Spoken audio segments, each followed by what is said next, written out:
homage to all the lineage master from Samantha Badra down to their own teacher for seeking their approvals.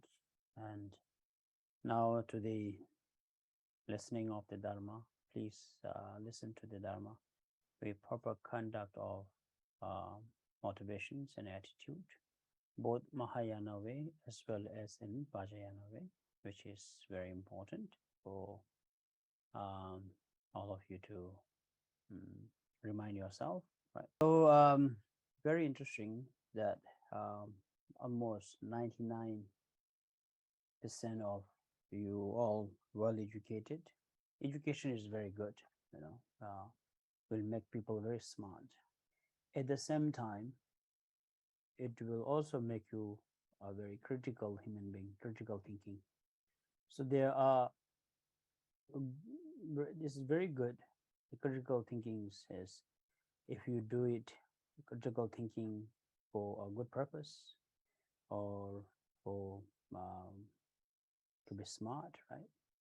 At the same time, there are chances your critical thinking may be unhealthy, negative, where you develop a lot of precepts, and ideas about the things that you perceive or things that you see or experience, right?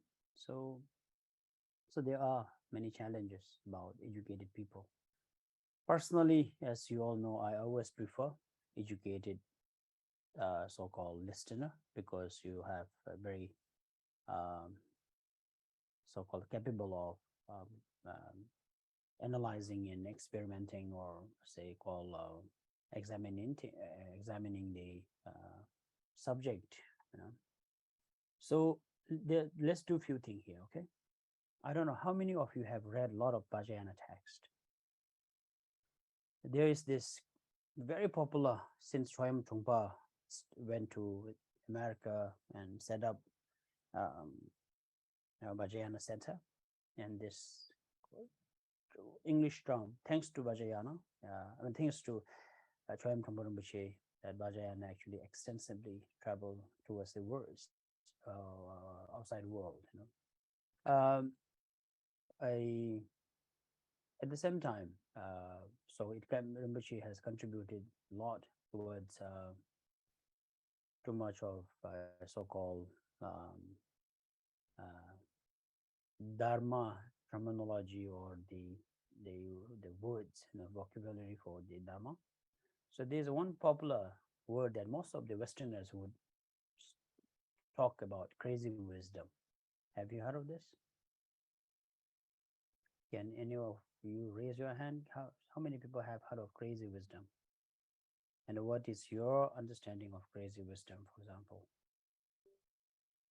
The crazy wisdom. Any of you online? You may, and there's also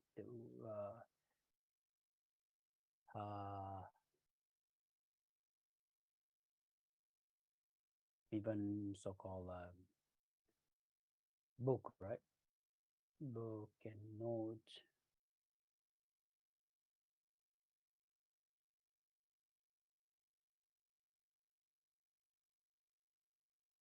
Anyone? No? Okay. Yeah. So any comments on that? Sean has raised your hand. Yeah, no. I actually didn't read very deep into the other Vajrayana text, but based on my very shallow understanding, crazy wisdom is when the guru does a lot of things that is very unconventional, and I think the intent is to shock the student into not looking at the world and its surrounding in a very standard, conventional way, so as to,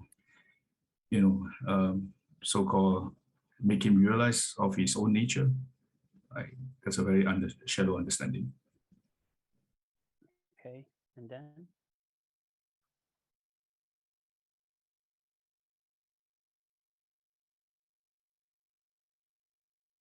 anymore? Did anyone read about crazy wisdom? It's very interesting in Bhutan because being uh,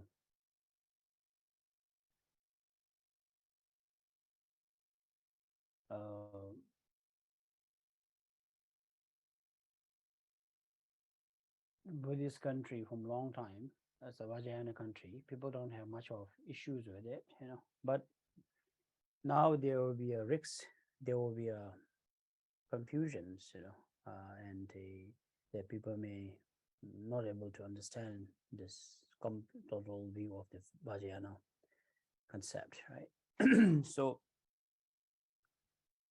in the West, white people will talk very often about crazy wisdom. Uh, so the idea of crazy wisdom is like Sean said. So no, it's not only about guru. They like the freedom of the disciple, of this practitioner. So I remember there are some Indonesians that came to me when I went to Indonesia. We used to be a Thai Buddhist. Now it's good to be a Tibetan Buddhist because you could eat meat and you are relaxed. So and then so towards that, the behaviors of human being, mostly practitioner, followers, teachers, that complete sense of carelessness or um, so-called this confusing sometimes, So I think it's very important for us to, because in the West, Westerners would just love it. They don't even look at it, examine it, why we are able to do such kind of have such freedom, maybe in a simple word, such freedom, and they would just love it. And then I remember there was one of the Eastern European disciple of some master, one of the teacher, came to see me, and he was eating from a human skull, and this is his plate and spoon and then the skull. And he take out the human skull and then he just put food in that and eat. He says this is Vajrayana. And so I don't know how much is Vajrayana and how much is really, really insane. I don't think it's got nothing to do with the crazy wisdom there, And so anyway, these are the errors, mistakes, confusions, okay? Where Sean was saying there are certain incidents like that, but we cannot generalize. Oh, the teacher is behaving in such a way to teach us. For the pure disciple who has a profound understanding of dharma, may be possible, but we cannot generalize this and say, oh, teacher is acting in such way, behaving in such way, such lifestyle is to help us. It may not help all the students, right? So it's I think it has both side, the realizations and then the um, level of the students and teachers' skillfulness. These two has to be matched, right? And other thing in the West, where people feel that as a Vajrayana you're supposed to be crazy, and this is for education purpose. Sexually, it was very, very abusive in the West, most of the Vajrayana, and then because most of the teachers were not married, not ordained, and then somehow, however it's translated in the centers, in the Dharma group, they have this free sense of sexual relationship between Dharma brothers and sisters, and it's just totally out of hand. When we heard, because I remember I met women in Bodh Gaya and people talking about it. Oh, do you think I'm a Dakini because my Dharma brother said I'm very special if and he wants to sleep with me, stuff, things like that. And hallucinate. And they want, for example, a woman has this idea, the Vajrayana follower, that they are Dakini if they sleep with someone else, and it can be really like a Vajrasattva. Right now, because why I'm talking this is here we have Vajrasattva union, right? I wanted to clarify this. This is the main reason. So then we were like, oh, it's like, I can be a Vajrasattva union with you, right? And then it's totally, how can we even compare? So, and then there is like a lot of sex scandals, a lot of this inconvenience, very common in the Vajrayana setting, right? So this is one thing is because of crazy wisdom. So what I'm trying to explain here is it cannot be in the way how things are being introduced in the West, and then the idea of the crazy wisdom, you know. So we make a genuine crazy wisdom concept here, okay? Case today, right? The genuine crazy wisdom. So this is, for example, first, in order to understand the concept of crazy wisdom, first you needed to understand the view of the Vajrayana. When you say view of the Vajrayana, the the standard and the principle of Vajrayana, right? Before understanding the principle of Vajrayana, you have to understand the comparisons between Mahayana and Vajrayana, as well as Theravada and the Vajrayana. Otherwise, you wouldn't understand. And because I remember even Bhutanese, most of you get so confused, you know. I remember one of the ambassador in Bangkok, he was asking in early 2000, he was asking, I'm a Thai Buddhist as well as a Tibetan Buddhist follower, he said, because when I go to Thailand, I can smoke because monk in Thailand can smoke, you know. Then he said, when I go to Bhutan, I can drink alcohol and eat meat as a Himalayan Tibetan Buddhist. So I have two teachers, he said. So, you know, I can do both at the end, right? You know, it's meant to be joke, but you know, there's a message, you know, meaning you are confused. The Buddhist, the monk in Thailand can smoke. Monk in Himalaya can drink alcohol and have family, eat meat, right? And what is it? Who is correct? Who is, you know, like what is really proper way?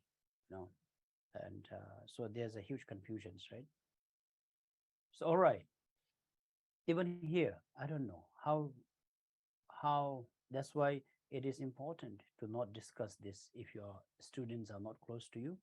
For example, this one, you know, I'm being very direct here. Bodhisattva is in the union, you know, really in the intercross kind of gesture, you know, father being inside the mother, and then your nectar, the main source of your energy needs to drop from their joint into your body.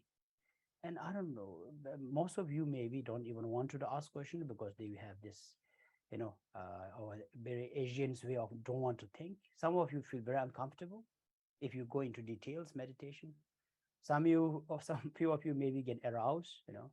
So there may be a lot of confusions and like, what am I supposed to do? Oh my, am I supposed to think in that way? Am I supposed to meditate in this way? Right? This is supposed to be very improper. Is it? Do you think that Patrul Rinpoche made a mistake here?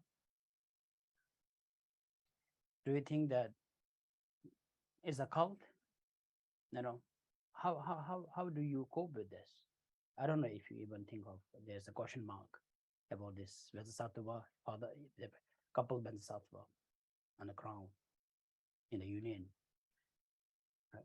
So let's forget about everything, okay? So number one, first, look at the view. I have mentioned this many times. Still, I will refresh. View meaning the principle and the capacity of Theravada, like a Thailand, Sri Lanka, the practitioner, Buddha's first teaching, is all about impermanence, clean and unclean, do's and don'ts. Is a very primary, very basic, you know,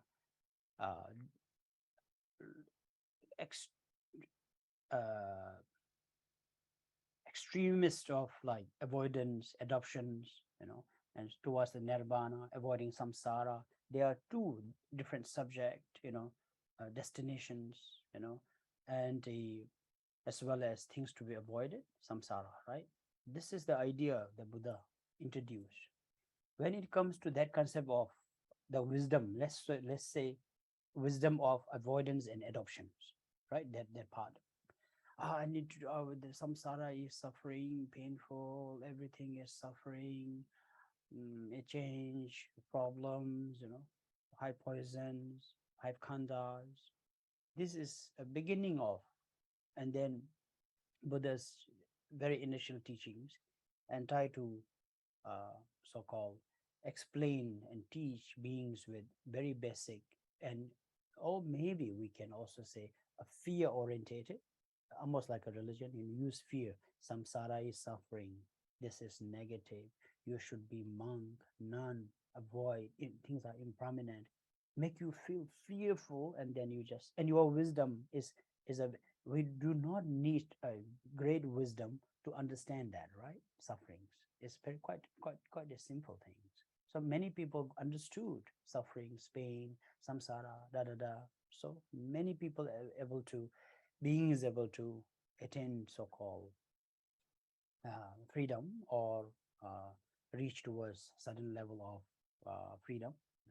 So that is the Tharaiba, and view stays the same till today. Okay, that's why there's a strict rules, perceptions, adoptions, avoidance, disciplines. Nothing wrong with it. That is called, but you must understand, this is the view of Theravada's teaching by Gautama Buddha, such as 12 Independence, 4 Noble Truths, right? Eightfold Paths. It's a very, very beautiful teaching, but it's also, if I use a very modern word, a fear orientated. Use fear to, people to practice Dharma. Okay. Now we have a little bit going Mahayana. Remember Mahayana view? Do you remember what is Mahayana view? It just goes into emptiness, right? There was a story during when Buddha taught. Where did Buddha taught the subject of Mahayana? In Rajgiri at Vajraspit, when he talked about the to Avalokiteshvara, Manjushri, Bodhisattvas, when Buddha talked about emptiness. There are many other monks and people who could not hear, remember, that listen, because it's too powerful, too overwhelming. And first Buddha, if I let's go in a very baby steps, okay? First Buddha said is, it's ugly outside, there's a spirit, there's a devil, stay at home, there's a God inside, there's a happiness inside. This is beautiful. Everyone believed, stayed in, and then prayed, stay in that part. Later, everyone was so devoted, praying, right? And then thinking there's a God, there's a nirvana. And suddenly Buddha said, there's not even a nirvana. Even the concept of nirvana is attachment. This is why the non-duality, if I use that philosophical word, the non-duality, right? Buddha introduced about non-duality. He says it's non-duality. There's no nirvana. It's all. If you someone attached to freedom, then this is also a clinging. This is also a suffering for us. There's no going beyond. That's why Heart Sutra, right? So second part of teaching is a little bit more advanced, is more wisdom, right? If you look at the concept of emptiness. Finally, Buddha turned the wheel of Vajrayana, right? Then the subject is living as it is, the pure perception. From the beginning, we call it Chitarangajin Chittijin Jurami Vichunyudos. It stays the same, or as it is. In the reality, the nature is equal, and the Dhammadhatu, the space, the awareness. When it comes to the Vajrayana, then especially in the Dzogchen view, everything stays the same. Everyone is Buddha. Everyone is pure. And it's beyond the concept. It's beyond the perceptions, right? So looking at this, so when you say, oh, it's not supposed to be in that way, maybe you shouldn't, if now, for example, any of you develop the idea, oh, the Vajrasattva is quite, the way couple Vajrasattva is a little uncomfortable, see your mind, then look at, your mind. You have a lot of perceptions, and then uncomfortable towards that, whole thing. And then it's at the same time, now if you look at it, us as a human being, it's a totally crazy thing for us, right? It's almost like spiritual Karma Sutra, for example. How can we even be a spiritual things like that? If you compare thing, apple to apple now, right? This is unacceptable. Yet our main source of purifications is in the union of Bodhisattva. That explains a lot about the crazy wisdom. So another simple word is this kind of visualization, this kind of concept is to break your ego, break your fear, break your concept. So now my question is, by listening to Dharma, by those precepts, are you getting liberated or are you getting more confused? If you're getting more confused, you needed to work on it. If you're kind of able to comprehend this, understand this, and actualize it, then this is the main purpose. Then there's no concept. Things this doesn't kind of what do you call it? Doesn't give you a wrong view. There are chances there, and then you feel this discomfort. I'm sure that there are few of you even don't want to think about that. And now here, let's talk about the practice itself, right? Visualize the Bodhisattva in the space in front of you, right? In the ground above you, in the union, and the inside the Bodhisattva is empty, right? And then the inside is empty. Then they on the write down one another word called. This is called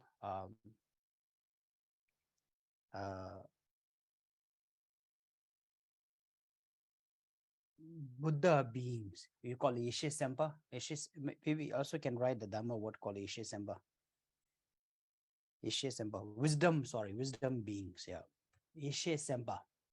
So actually this applies to all the meditations, practice, called it Ishe Sempa, meaning referring to the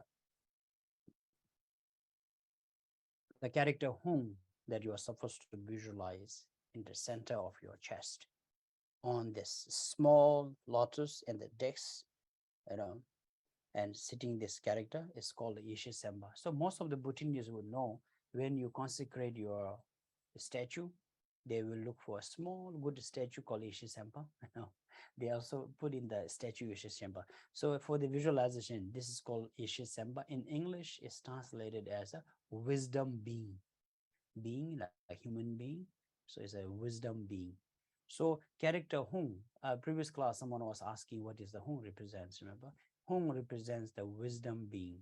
In every meditation in the Vajrayana on the stage of development, there will be a Ishe Sempa. And this character mostly stays Hung, or sometimes it change. Mostly it stays the Hung. So here, for example, character Hung and the Ishe Sempa, the wisdom being. And then the mantra going around 100 syllable mantra, walking around the Ishe Sempa or this wisdom being, like a syllable Hung in this regard. And by you reciting the mantra, it activates, and it's like, the like milk kind of is a color, milk color, and then the nectar started kind of steaming, and it will drop to the father's organ, from the joint of father and the mother, then it drips like a drop, like ice melting. Then that particular nectar is touching to your own center channel, and that's how you wash out. So then you have to, if you're thinking of this, there will be a people, there will be a few of you who will be like just very uncomfortable about that, right? So this is the crazy wisdom I said. You needed to overcome this, okay? So as a teacher, I'm just, if you have anybody who has either very blissful thought, or negative discomfort, These things you all have to overcome as a Vajrayana follower. If you are able to overcome this inconvenience, I don't know if it's the right word, like embarrassment, difficulties of visualization, or affections towards that, so any kind of concept against this father and the mother union, you needed to just really overcome, as a practitioner.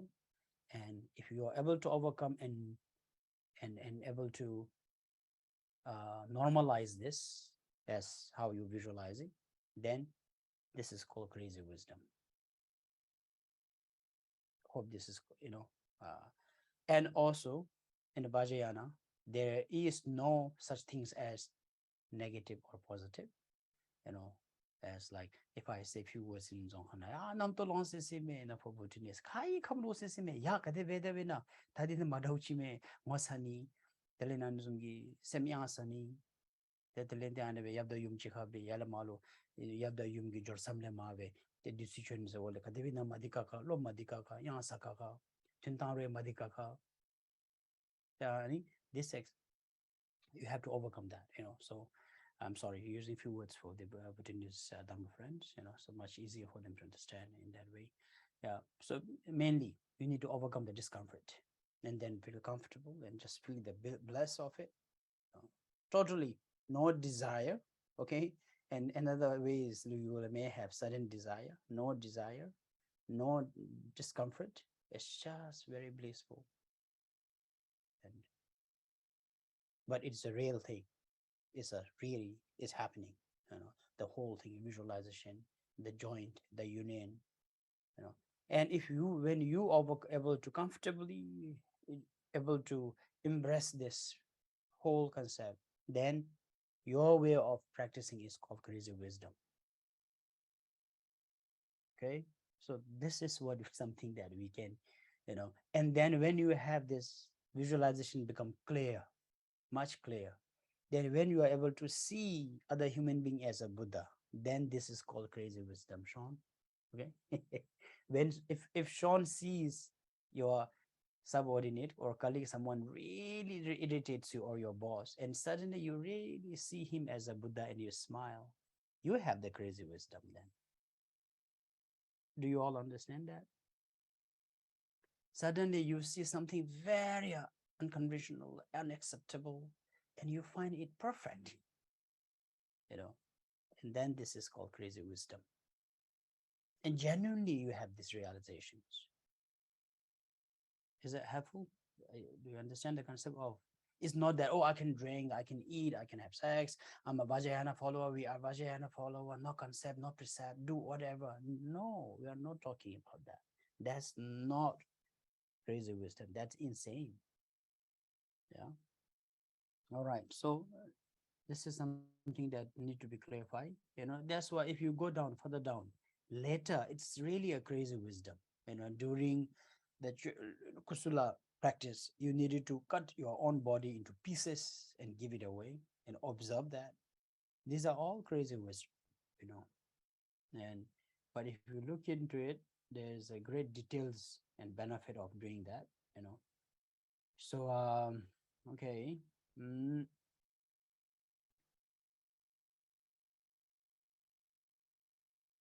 So, in the previous text, we talked about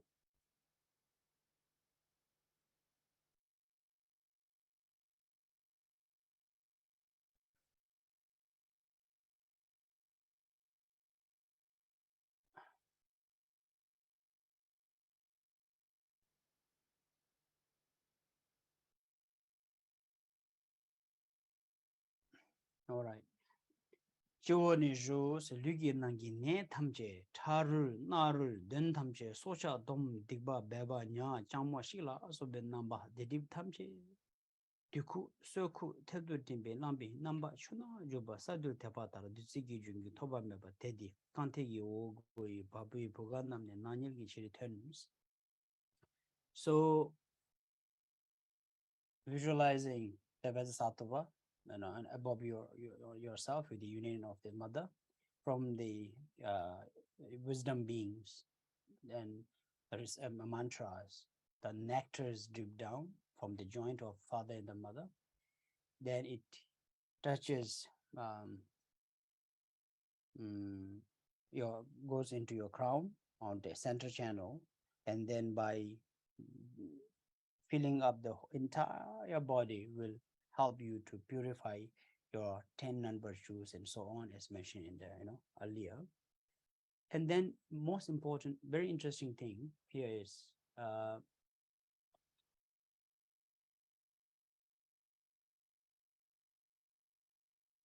it's first one is you have to focus on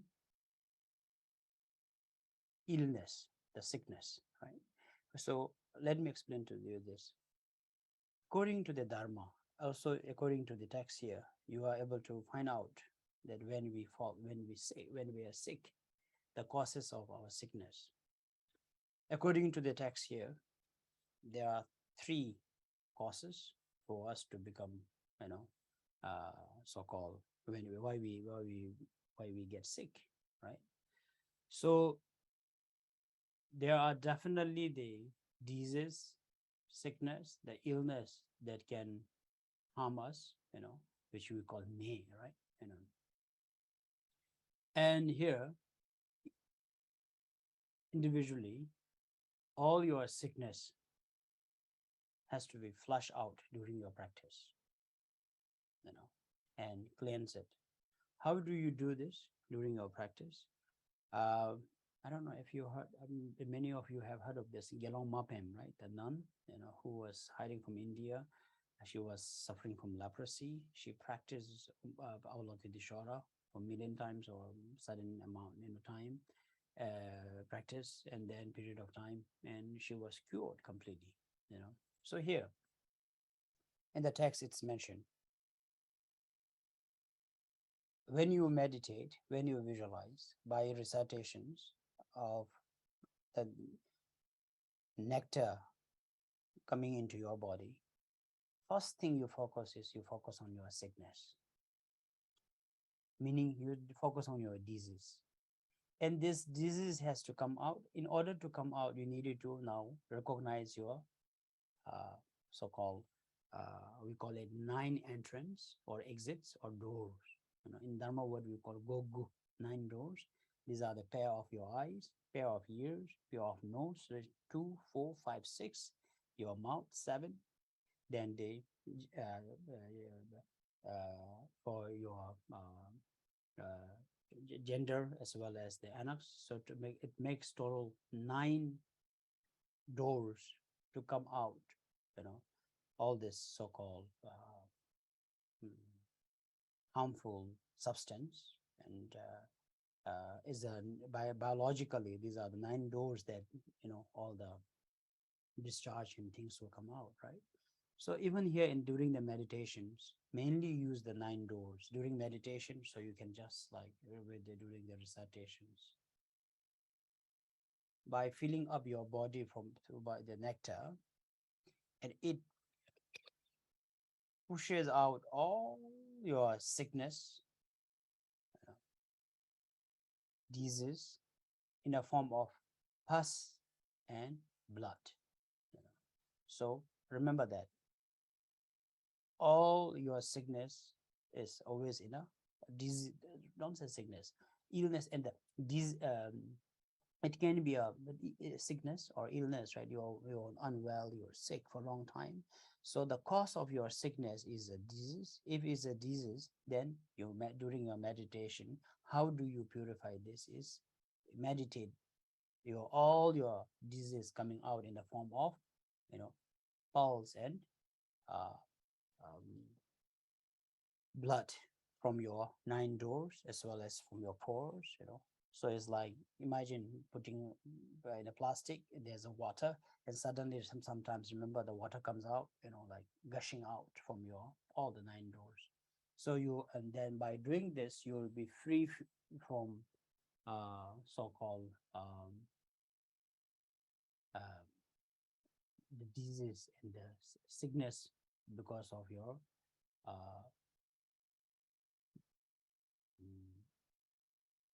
because of the disease. Yeah. And so Second one is you needed to focus now. I have cleared all my disease and sickness. Now what you have is all negative forces, meaning spirit harm. In Bhutanese we call dun, gap, ko, tsen, lu, So that kind of harmful spirit forces, such as black magic, and as well as spirit harm, whatever you suspect that harmful, that the spirits that they are harming you. So you needed to just meditate this, and again from the 9 doors, you just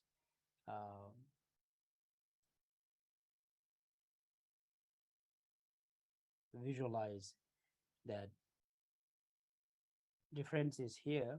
All the spirit harms are life, is a sentient beings, right? So that's why when you meditate, all the harmful spirits are coming out of your 9 doors in the form of spiders, scorpions, toads, or frog, fish, snakes, or it can be like worms and some harmful spirits are like even in this form of tiger, bear, as well as dog, monkey, all this Bhutanese would say, for example, oh, last night I dreamt of dog. There must be some evil harm from, Sunday or things like so there will be like kind of associating dreams with some kind of spirit harms, right? So all now as a dharma practitioner, see, most of us in the Himalaya, we would always ask for kapgo whenever we see Lama or Rinpoche.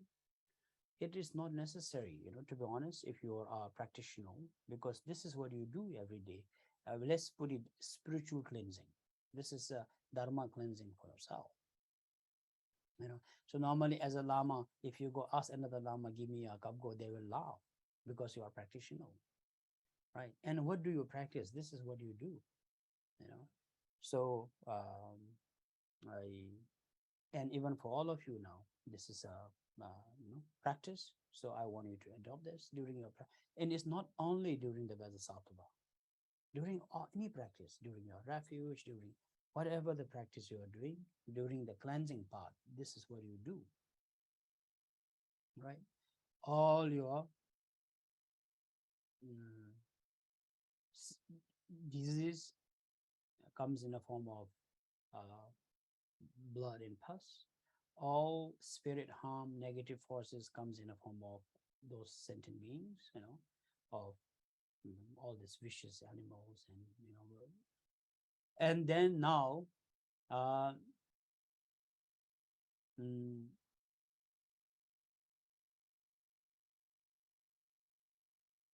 if you look in the text, the third one, harmful actions and obscuration. This meaning, leda digba. These are the bad karma, when it says harmful actions and obscurations that you have accumulated, So now again, say you're sick, right? When you're sick, you just do first part of cleansing, mostly on disease. All sickness and illness come out in the form of blood and pus. Then later you just meditate on that coming out those beings out of your body to clear your harmful obstacles, by these harmful spirits. You may still not recover. You may still have obstacles. Maybe, there are sometimes, right? People go to hospital to see doctor, they can't find anything. And you do a lot of prayers and puja, you are still not recovered. And then we are just thinking that, what is it that I'm still sick? Then this is the result of harmful actions and obscurations. Harmful action referring to a karma, obscuration meaning, this is becoming your obscurations.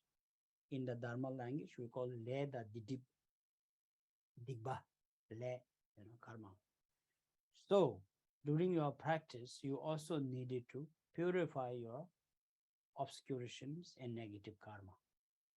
And when you meditate, you just visualize them in the form of black liquid, dust, smoke, or clouds, and the vapors coming out of your 9 doors, and all your pores are opened.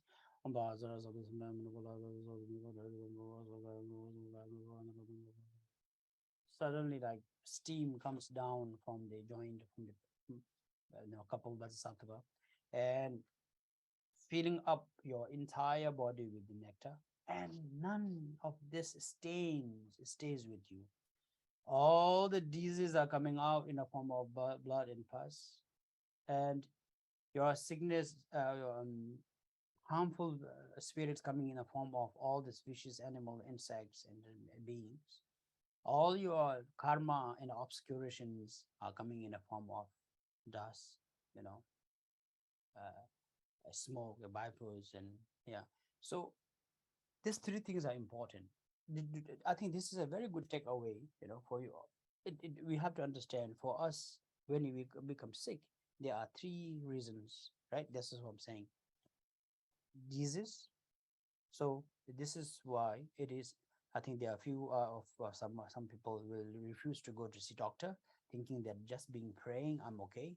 You are not okay by just doing a prayer. Because if it's a disease, you must be treated by doctor.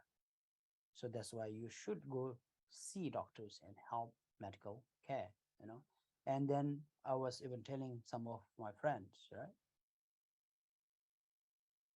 Having good doctors, facilities, able to go to doctor is already a good karma. These are the good fortune. Sanam, you should do it. People would just say, like, I don't want to see go doctor, because I'm a practitioner. I pray all the time. But you are also fearful, right? And you should stay not seeing doctor, not doing a health screen. If you are not scared of death, or not, doesn't matter, either you die or live. But there may be people who don't want to spend money, number one, right? Stage, thinking that I'm a Buddhist, I pray so hard, maybe I can be protected by Buddha, so I don't have to spend my money. You're wrong. You're trying to, you should not do that. And there are some people that are so scared of death, but don't want to go see doctor. But you pray, says, but prayer will help me. It will not. I'm sorry, because they are looking at the 3 causes here. If it will somehow, we can meditate. We can meditate, try to clear through some of our meditations, but still needs doctor's help.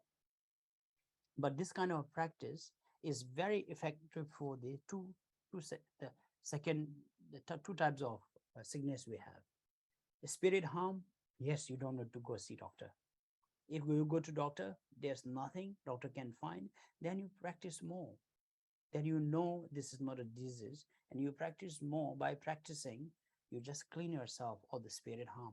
It will definitely work, I guarantee you. What we call Dun, Yeb, Ko, Shinde, Foshin, Moshin, all this. Don't worry about it. So this will definitely be helpful. And even after during a certain period of time, you are not helped, then what you need to do is do more and purify your negative karma.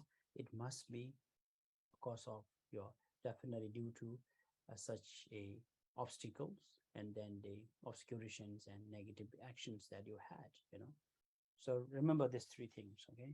Whenever, even problems, for example, when you have problems at work or family, first you try, it could be some spirit harm doing it, saying some prayers, do little prayers, and see what you can do. Still you are not able to improve, then it is more or less quite obvious it is a karma, and then try to minimize. Remember, then again, we cannot say, oh, this is a karma, is unavoidable, I must go through this. This is wrong. Remember, you practice, you can compensate, you can offset, you can just, there's a way to compromise it. There's a way to compromise the damage. You cannot avoid karma, but you can change your karma. I always tell you that. And for example, say my karma of what I'm going through right now, maybe I'm supposed to be dead 10 years ago. Maybe I can still prolong with some sickness, for example. So this is what I'm saying is I could change. I could change my karma, but I cannot escape.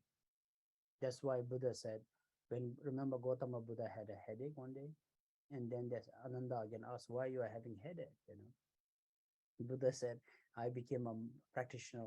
That's why I'm blessed. I'm protected. I'm safe today. Otherwise, I'm supposed to be killed in the war today. So see, look at that. What Buddha said. He's supposed to be killed in the war. Otherwise. By being a dharma practitioner, Buddha was not killed, but he had to go through the headache. Do you understand what I'm saying?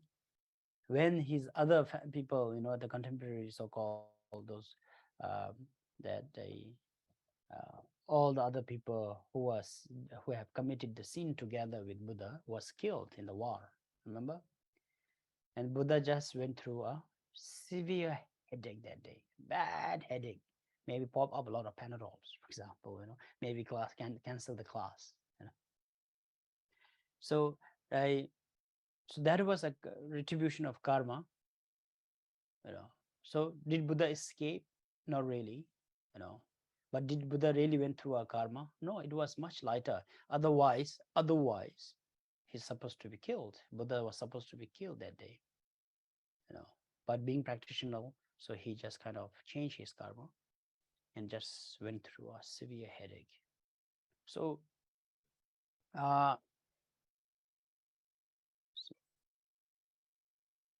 right. Did you tamje la so be to timbala be number chuna you be sadul debatar to se. So visualizing that sickness, spirit harm, as well as bad karma and obscurations, all washing out down through the nectar of the Bodhisattva, and the power of your recitations helps to purify all your stain and the negative karma. Okay, and the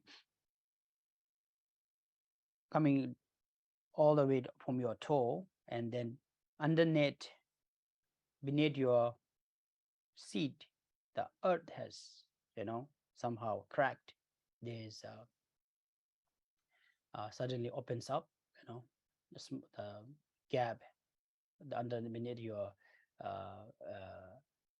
seat, and the level normally says is about 9 stories down, about 9 stories of house of the length down.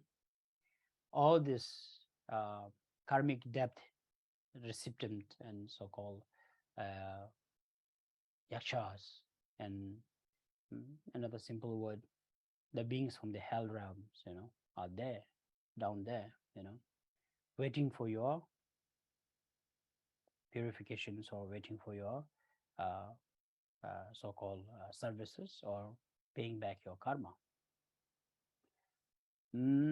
Rangi woto sakhibi marashamna chida legi shinji la khor lencha pulen shakhyun ge tapo damo tham chegi kordi khala parso me sum sene yebi nato sonra samla ija das. I don't know if you have seen some, like worms of beggars, in Bodh Gaya, for example, and then I don't know. Mostly you see in Bodh Gaya, all people are with plate coming up, like rushing to the tourist, right? People, and so this kind of image, So when by reciting all this insects, blood, pus, all this your excrement and all your washing substance goes down underneath the ground, and it goes into their mouth and their hand, and they are like opening their mouth, and hand, waiting for your karma to be repaid. So these are the beings who have a karmic debt in your past life. So you give them, so all your flesh, all your so-called like that substance that come out of your body to be given to them. Yeah. And then at the same time, you just recite the 100 syllable mantra and focusing on that. This is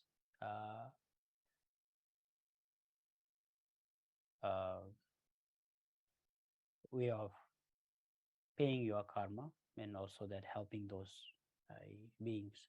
And then it goes into their mouth and their hand, and then they recite the mantra, right?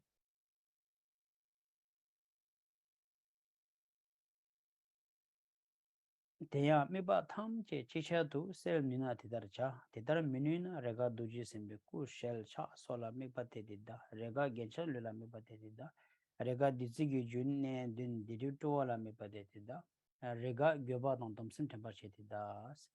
So it may be difficult for you to just visualize everything, together. So, but it is very much okay for you to visualize part by part. So remember, I was saying, yes, I have introduced these 4 ways of meditation: visualization, and then receiving the blessing, and then resting your mind or listening to the mantra. So right now, for example, we are at the exchange of power. You already visualize. You at the second part, where all the blessing and the nectar comes down from your body, all the excrement and this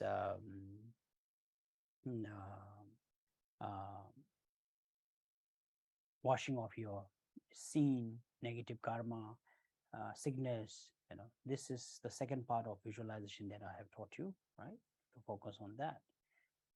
And so if you are not able to visualize it all together, and it is just part by part, sometimes just focus on Bodhisattva's face. Even the Bodhisattva, you don't need to focus, like, if you are not able to, okay, that is, you can just focus on Bodhisattva part, face, sometimes on the hand gesture, on his vajra, sometimes in his ornament, on the crown.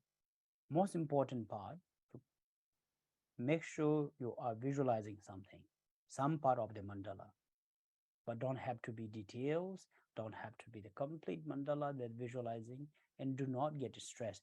I'm not able to visualize the whole Bodhisattva. Is a bad karma? Am I a bad student? Am I a bad practitioner? No, that is, it is absolutely okay. Most important part during practice, we don't want your mind to be thinking ordinary, affairs, or engage into something else. Just visualize something towards whatever the practice is supposed to be,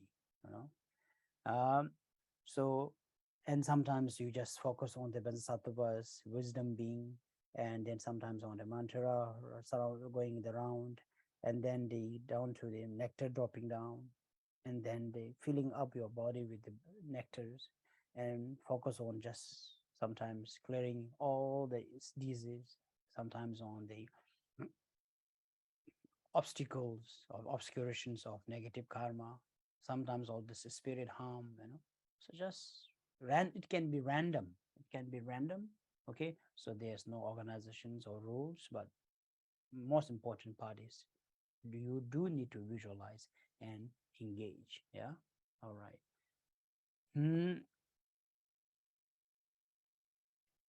So sometimes, remember, I was telling you, just listening to the word. So in the text here mentioned, sometimes just focus on, regretting and just confessing and admitting it.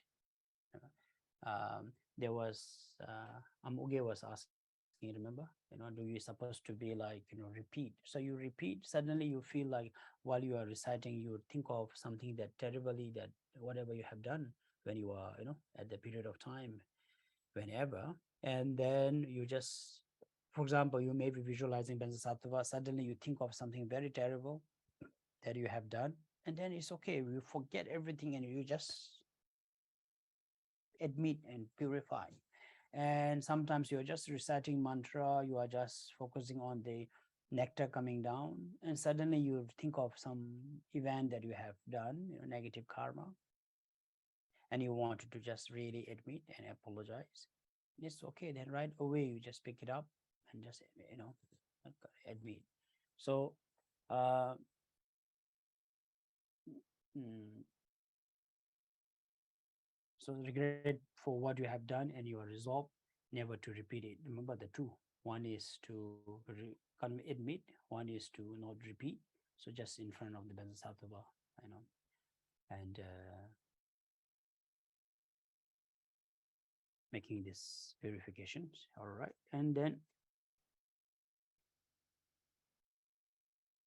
thar sawo ne kubi chida legi shinje la so lencha pulen shakyungi dabo nam changom shing tsim lencha kor pulen su shakyunjang nedibda shinje khala barsumya zum sakeba ya su rangi luti ya shisar na se yogi ranjingi le yusu tsa uma ta delegi bi koloji bo dugi zima dabo ta se. So after towards the end of your practice, and suddenly now that towards the end, that imagining that all your negative karma is paid back, you are free from sickness, obstacles, and you are just totally free from this very ordinary self. And suddenly even the karmic creditor, those hell beings being satisfied, and you paid back all your negative karma debt to them, from the past, and we have been settled for the things that we needed to or whatever you owe them. And suddenly even now, if those here it says death, the beings in the hell realms and the karmic debt collector, is satisfied, they close their mouth, they close their hand, and eventually even the earth that was open underneath your seat is covered, so there will be people can be very funny, right? If you are staying in the multiple building storage, oh my, I stay in like in the 24th floor. When I meditate, it may not even reach to the ground, right?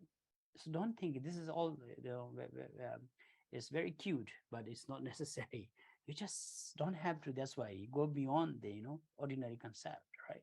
So this can be, so suddenly just you doesn't, which floor I am. Wait, somebody says 9th floor down, I'm on the 4th floor, 5, 6, 7, 8, 9. I have to create another 4 more, so okay, total 15th floor down, right? Unnecessary. Doesn't matter wherever you are, it's just create your virtual place. Suddenly doesn't matter wherever you are. Maybe you could be flying in an aeroplane. Just imagine. Suddenly the ground under you is opened, and down there all the debt collector are hungry and waiting for you. Feed them and pay back your karma. Open mouth and open hand, and I recite, all this goes to down, goes to them. Just don't think about anything around you, so remember that. And all right, now, so after that you paid back your loans or debt, everything is cleared, your obscurations are purified. Now then, imagining your body has become completely purified, transparent, it's like a more crystal body now. The Bodhisattva, Bodhisattva, like himself, So body of the light is obtained after that. So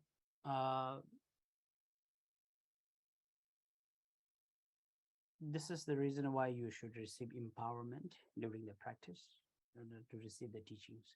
So here, now we are going a little bit into the Vajrayana yoga. I think in Bhuttanis had a bit of side of two young Rinpoche talking about the yoga, right? And, during some of this Vajrayana conference, very adorable, rejoice. So, but this is supposed to be very secret. Students should receive empowerment, and then we give you the introduction of Buddha nature now, of the how it is things work. So, but these terms are very popular in Hindu yoga. They're called chakra, as well as in and now I can't remember that one of the healing treatment. It's called chakra anyway. So meaning mandala. We can also chakra, korlo, mandala. So they are in our body in the Vajrayana. We're supposed to have 4 chakra. Okay, so this 4 chakra is from our main organs. We start from the main thing and up to the crown here. So center one is called channel center called Uma. There it's mentioned here only there are 3 channels, but only mention 1 channel. Oh, those who let's stick to 1 channel first. Yeah.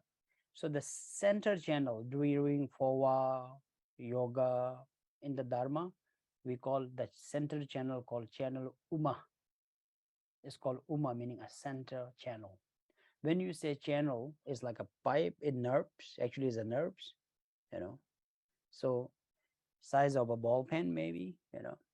And it's like straight from joint down to up to your crown here. As a little baby, you could see the 4 inches here, like a little hole is there. That is the opening of your center channel. It's a Uma. It's like an arrow standing. And to the center channel is made with 4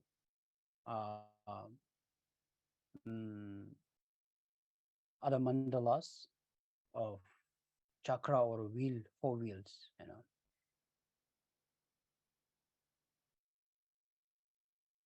So in the Dharma word, we call it Chura Dishingi Kolo. In the center is the from the above, and Demba Lonchugi Kolo, Inga Chugi Kolo, Dewa Tubi Kolos. These are the so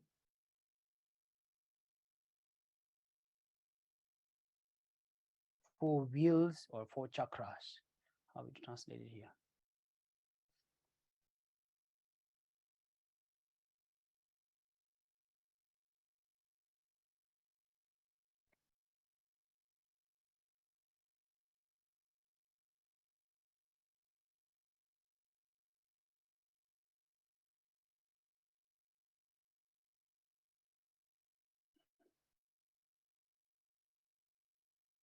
So on the center channel, Uma, particularly, and then this 4 wheels are, the one is in the crown, throat, chest, and navel right now. And it's like an umbrella, for example, right? Umbrella has this spokes. All the other channels are like a spokes of the umbrella.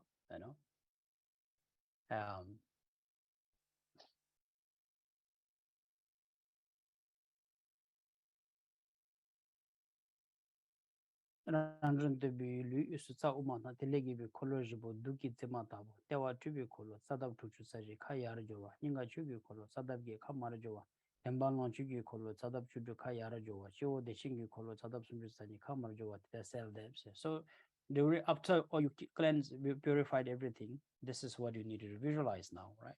Empty body, crystal body, and then inside transparent body, there's nothing but center channel, Sauma, vertically standing.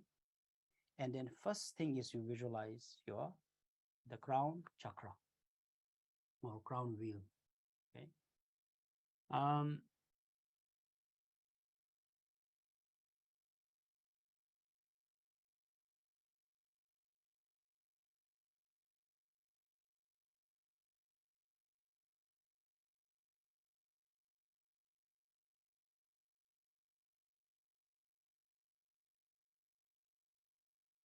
The manifestations from the below, sorry, here. Okay. First one is the navel. On the navel, so you visualize the wheel of, you can also say Neyphug-Kaya, or wheel of manifestation. So the wheel of manifestation is the name of the wheel. It says wheel of manifestation, right? It's called Tulpi Khorlo. Tewa Tulpi Khorlo. At the navel is the wheel of manifestation, if you want to highlight. The name of the chakra in the navel is called wheel of manifestation, Tulpi Khorlo. This wheel of manifestation is made out of 64 radial channels, or like a spoke, so that has, and it's exactly like an umbrella. And this one is facing up, from the navel is facing up, okay? Turning upwards with 64 radial channels turning upwards. This is what you need to visualize. And at the level of your heart, is not at the heart, is the level of heart, which is in the chest, is the wheel of dharma. So name of the chakra is called wheel of dharma, meaning chugi kolo. Ningara chugi kolo. At the heart is the wheel of dharma. Is made with 8 radial channels turning downwards. It's like a glass hour, So then 64 manifestation wheels is facing up from your navel. From the heart, chest, the dharma wheel is downwards, facing each other like that. This is how we're supposed to stay our chakras or the channels according to the dharma in the Vajrayana. Okay.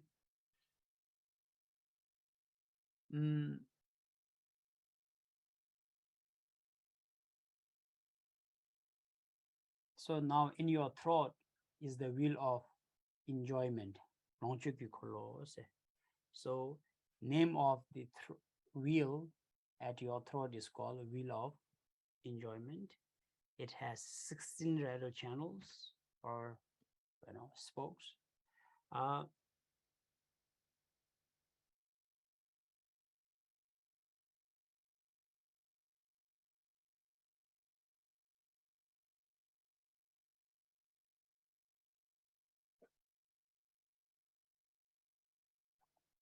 16 radial channels turning upwards, and the crown of your head is the wheel of great bliss. So the great bliss is again turning downwards with 32 radial channels. Okay, so after you cleanse everything, you visualize your body like crystal body. Inside is the vertical central channel Uma, and the crown is the wheel of bliss with and at the throat is the wheel of enjoyment, heart wheel of dharma, and navel wheel of manifestations. So these 4 channels are actually the root or the pillar of so-called all the Buddhas, and the Bodhisattvas. Okay? So you visualize that. Dimbalon chugi kolo tsadap chudu baya jowa chiwo de chingi kolo tsadap chudu sanye pa ma jowa tida sel dap karyan di tsigi juni ngar tarapa bale rangi gi liyo chiwo de chingi kolo ne sonde sa kolo jibo tham cheda de legi bindu gi nang tham je kang lagi somni chi tse chunse shel pumbe ome kangwa tab di tsigi juni kelte me kang sen. Then after you visualize that, right, the sequence is first you visualize, you clean up everything, then you just focus on yourself. Suddenly from this ordinary human being, you become transparent, very clear, like a crystal body. Inside is the 4 wheels and then the center channel. Now you visualize again the Bodhisattva in your crown. And then from the wisdom being, the milk like a nectar is dripping into your new body, again from the center channel. It's filled up your wheel of manifestations, wheel of dharma, wheel of enjoyment, wheel of bliss is all filled completely, and it connects the whole body and just completely pure and clean divine body, and with this such mindset and the joy, you need to recite the mantra.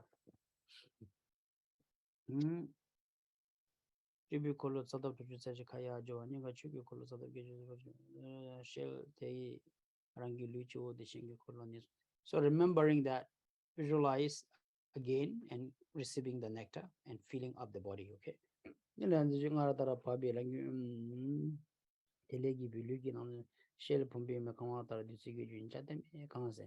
then you imagine your body is like a crystal bottle filled with the milk, completely filled with the nectar from the Bensatova.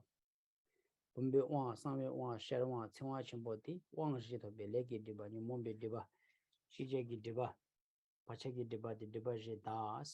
So by doing this, you will also receive the 4 empowerment. So this 4 empowerment, even in of the Ngendo, you will need to meditate on that.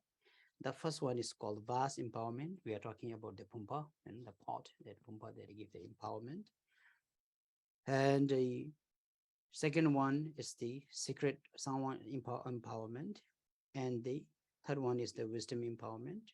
And then lastly, the precious word empowerment, word meaning the instruction empowerment, So just imagining through this meditations, after purifications, after you become this crystal body, and automatically, you receive the 4 empowerment to you.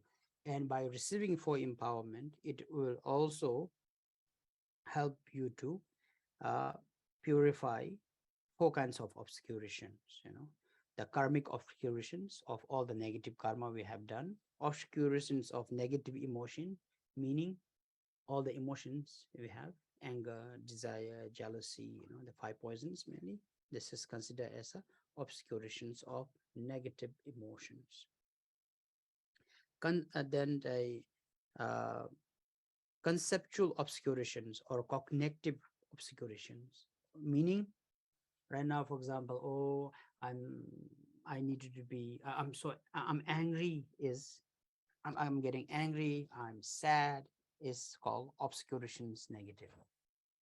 Obscuration negative emotions. Oh, I'm happy, I did a good karma, I'm so happy today, I rejoice, is conceptual obscurations. Do you understand what I'm saying? Thinking of samsara is obscuration. Samsara is obscuration of negative emotions. Nirvana is of conceptual obscurations of conceptual obscurations. We call Nyamombi Diba, Nashibi Diba. There are 2 kind of obscurations for us. Mainly, So the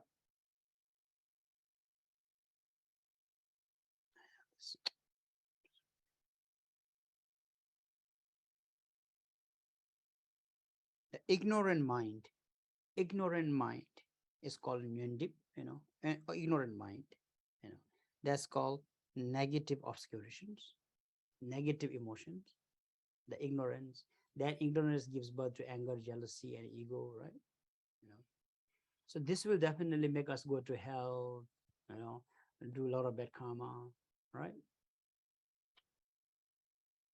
And there is a cognitive emotions that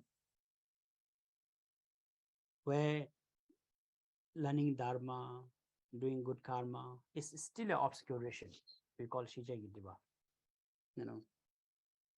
So this goes little profound in details, what do you call it?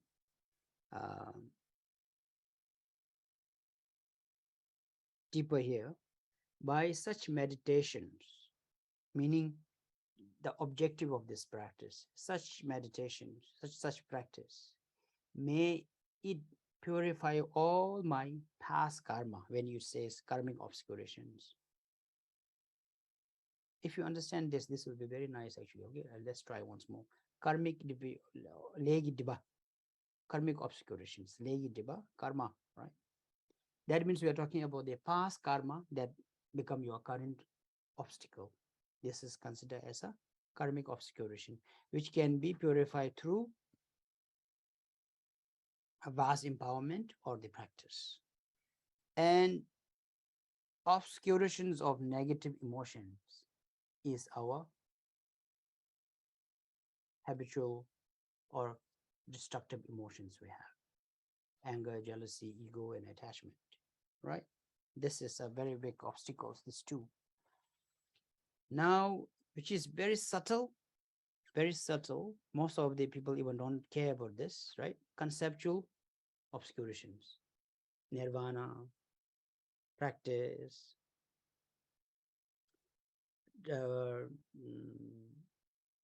all the bodhisattvas actually has conceptual obscurations. If maybe few of you are a bit, so if you read few texts, maybe this will help. Complete avoidance or purifications of negative emotions will happen in the Bodhisattva 7 level. Up to 7 level, minor negative obscuration will be still there. Obscurations of negative emotions will be still there. And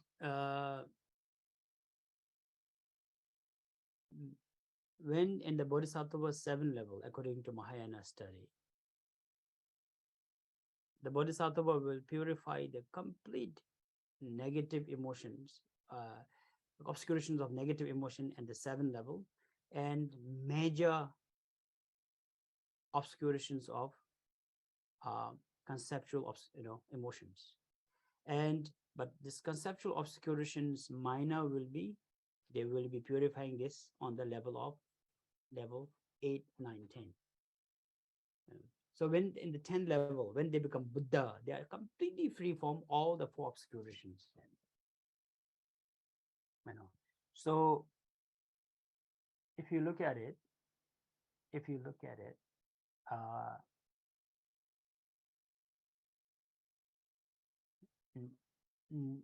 obscurations of negative emotion and conceptual obscurations are the cause. Even the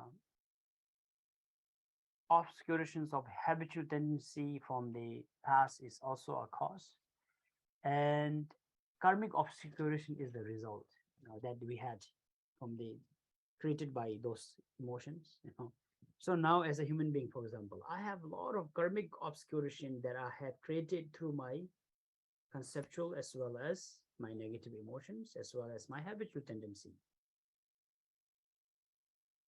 So together I have 4. My habitual tendency will continue, right? I have the habit of doing it. I get angry because I have the habit, and this become my obscurations. If you look at it, why it's called obscuration? But this karmic obscuration and habitual tendency are not very common, but normally in the Mahayana study, there's 2 obscurations of negative emotion and obscurations of conceptual obscurations. These 2 are the we call Nyumongi Diba and Shijeng Diba. 2 big obscurations, this. But here also that normally also we talk about the 4 obscurations in generally. So this is what it is. Karmic obscurations, the karmic depth you have, and then the habitual tendencies also obscurations. All right. And you have your negative emotion, which is also obstacle. Another simple word, you have 4 obstacles. We have 4 obstacles. 1 obstacle is my bad karma from my past, right? Things doesn't go right. Number 2, I have negative emotion of strong sense of attachment and all this in my weaknesses. 1 emotion, 1 obscuration I have is, oh, this must be done right. This is good. This is bad. Good and bad, it does and don't, all this concept.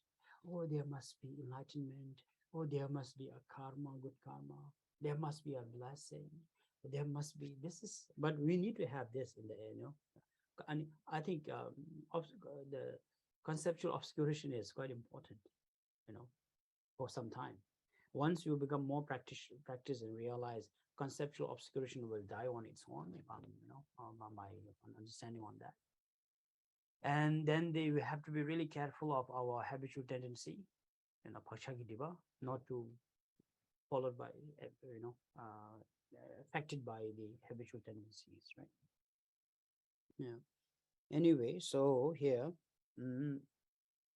anyway, the practice of Vajrasattva supposed to purify four obscurations. Okay, so because I'm thinking that it's good to explain four, and here the four empowerment is nothing much to explain more.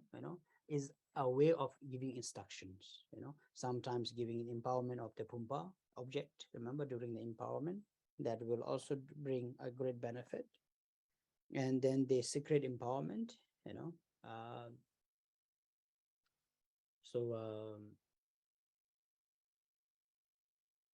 Yeah, the more practice, even you can say, for example, right now receiving the Bodhisattva's nectar, on all this visualization, you can consider as a secret empowerment. Okay, the wisdom empowerment, is that definitely by the teacher giving you the, that awareness. And the word empowerment is also the pit instruction of, for example, very simple dzogchen practice in the future, or when you are ready, teacher gives you the word, the teaching, that is called word empowerment. So by practice, so you just cultivate the seed. You cultivate the seed of four empowerment in you every time, meaning that you wanted to grow this, you wanted to receive it. At the same time, through the Bodhisattva practice, you want to purify four obscurations. Hope this is clear. Okay, so this is what during your practice, these are the objective of your practice. By practicing, I may able to attain four empowerments. I may able to purify my four obscurations. And the process of doing this is through details visualization, Yeah.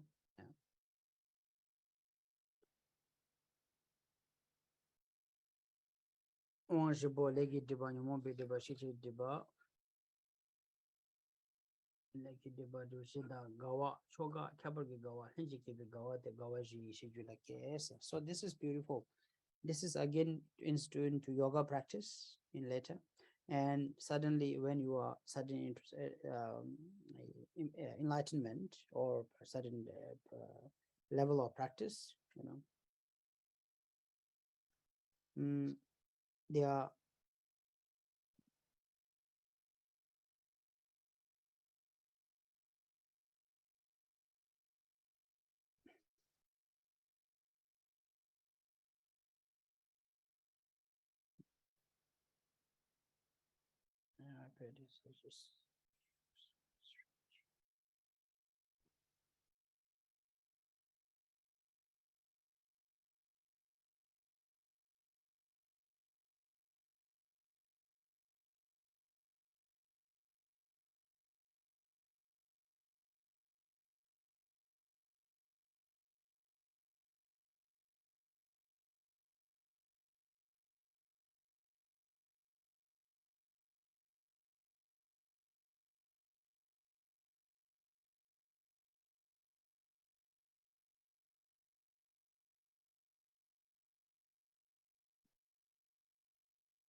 the wisdom of the four joys arise in you. So this four levels of satisfactory or the joy we call gawa. For Bhutanese, you understand, right? Gawa meaning happy, joy, right? So in the Vajrayana tradition, this four joys are the result of sudden practice, and the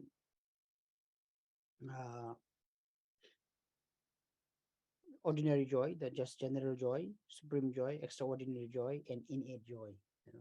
So this level of joys, it will increase according to your practice. The practice you, the more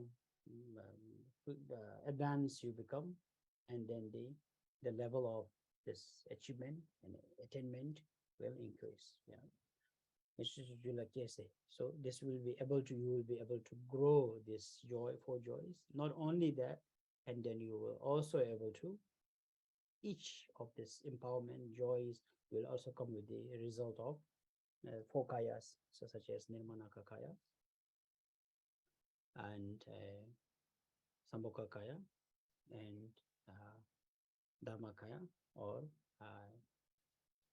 the kaya of reality. So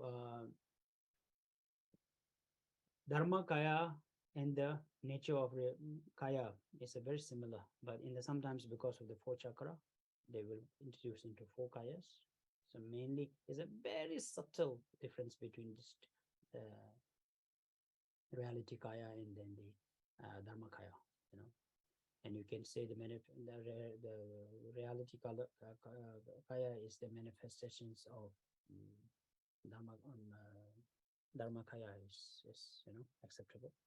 So otherwise, so three kayas such as nirmanaka kaya, samukha kaya, and dharma kaya. So this four will be attended. So then you just continue saying the prayers of regret and continue saying those prayers of sadhana. All right. So important part for this section is understanding four views are very important. This is something new, remember the center, the channel Uma, and then the four wheels of chakras, and receiving four empowerments, and attaining four kayas, achieving also that obtaining four joys, and through. So it's very interesting, right? Most of us, we would pray, no obstacles, maybe good luck, long live after the practice. So this is the, if you divide into a section, so this is the result. Every time this is your, we call attainment, the chilap, the attainment, and this is the objective of the practice, what you should be receiving during your practice. And if you've been doing Yando, so you know that towards the end, there's a sections of four empowerment, which is the last attainment. And remember, many of you do go to some prayers and induction. There's called Nirvana. This is what it is. So, Nirvana of Bodhisattva, this is part of your Nirvana of Bodhisattva, attainment of the Bodhisattva. And actually, also that if you're looking at it surprisingly, you are receiving empowerment every day if you are able to do it. Remember the really, really empowerment you are doing. This is your personal empowerment that you are able to attain on your own. All right. So and then also understanding generally, when you have someone is sick at home, just don't focus only on prayers. Don't focus only on medicine as well, for fellow Bhutanese. It's good to understand these three ways of, even meditation during your practice. There are harms with obscuration because of spirit harm, and or due to your negative karma or some sickness. So that's why it's very important for you to understand all the causes, so that you have ruled it out properly. I had a question concerning the exchange of power during Vajrasattva, and I was wondering, is that a specific part, or what exactly happens during that? Specific card? A part of the practice for the exchange of power, is that all of Vajrasattva, or and what part of that is the exchange? No, that's why you are receiving the nectar into your body is a part of exchange. Ah, okay. Remember, so visualize. First stage is always visualization. You visualize, right? After visualizing, then you just nectar comes down, filled up, all the residuals are coming out in the three different kinds of substance, and that is the power of exchange. and then suddenly you feel very tired, and then you can just listen to your own visualization, or you just confess and regret. No, do that. And yeah,